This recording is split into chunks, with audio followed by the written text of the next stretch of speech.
If you've looked at the bottom of my email or lots of people's emails, there's often a link to book an appointment with me. And when you click that link, you'll get my office hours schedule. You say, oh, great, Joe's available at 4.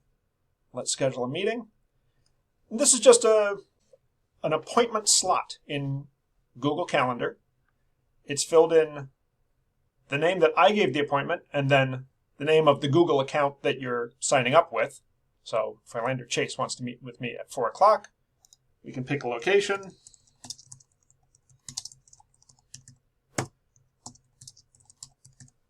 And we can put in a topic for the meeting, and we hit save.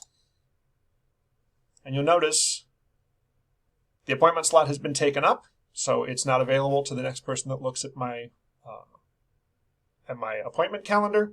I'll get an email saying that a meeting's about to happen. Philander Chase gets an email reminding them that they set up a meeting, and it's on both of our calendars. Couldn't be simpler. Let's look at how to set that up. If I open up my calendar, and I say maybe I want to be available for meetings from 1 to 4, I can open up a new slot on my calendar, and I just want to click on, instead of event, I want to click on appointment slots. I'll give it a name. I can give different kinds of appointments different names. So maybe I've got generic office hours, and I've also got digital storytelling consultations. I can decide how long a meeting should be. By default, it's going to say it'll take 30 minutes, but I could make this an hour if I wanted a long conversation. I know some of our colleagues use 15 minutes because they really want to encourage people to prepare for meetings and get right to the point.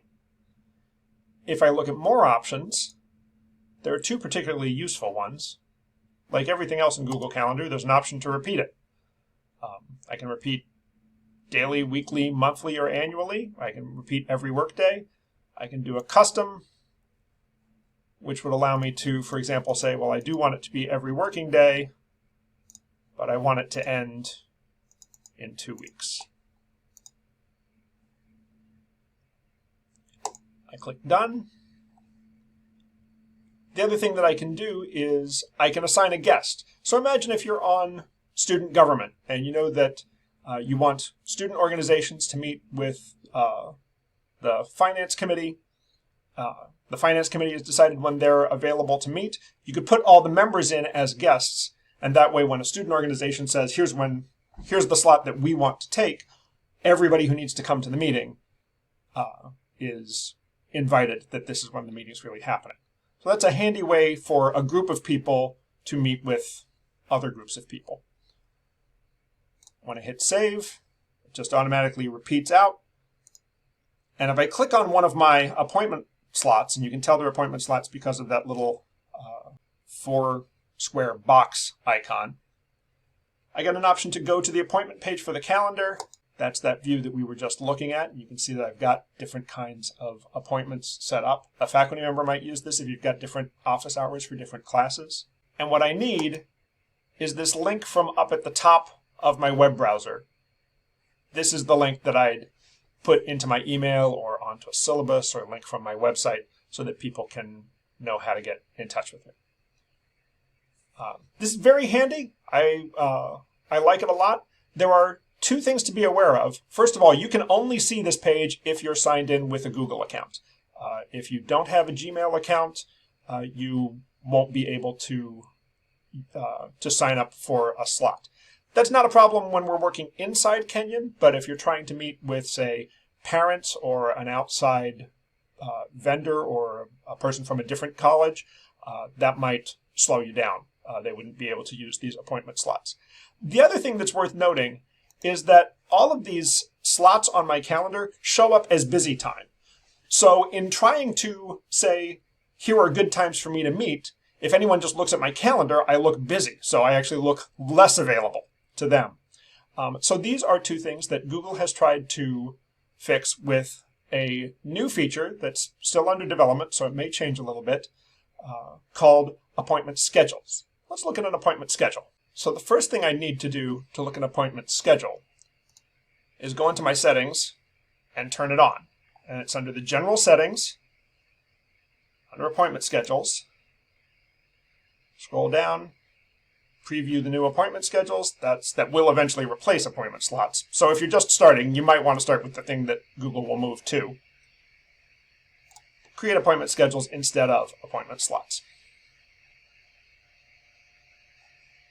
And when I go back,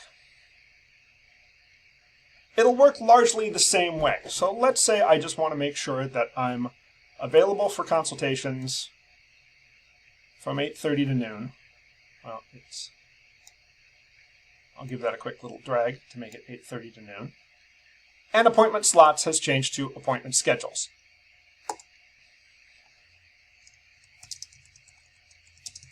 I might call that CIP office hours. It's asking me to create a new appointment schedule. So since I just turned it on, I don't have anything else.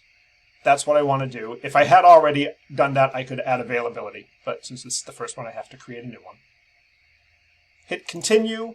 The setup for this is a little more complicated because it does a couple more things. Again, I've got the appointment duration. How long do I want to meet? Let's say 30 minutes. And say, what days do I want to meet? Well, let's meet every morning. And it's actually helpfully said, well, you probably want to be available all day. Now, if that's not true, what I can say is, no, I like that Monday schedule.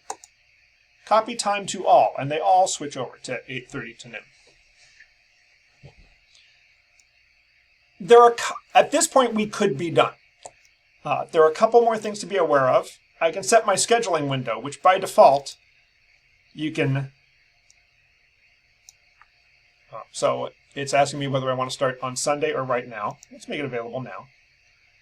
I can say I can book up to 60 days out. I work on the academic calendar. What if I might say you can book me up to 120 days out? How much notice is it fair that you should have to give me before an appointment? And I have had people with the appointment slots try to book my time minutes before they intend on being in my office. For some people, that's a good use of appointment slots. For others, that may not match your work style. So I could move this either up or down from the default 4 hours. Let's just leave it at that. You'll pick what works for your schedule. We'll come back to adjusted availability, but I just want to point out that I'm not locked in. I can change any individual day as I need to. There are a couple of options for appointment settings. I can add time between appointment slots. Now, this is whether or not anyone has booked the slot, so I don't love this feature. But if I do that, you'll actually see it's given me 30 minutes between meetings. That's what this white space is showing.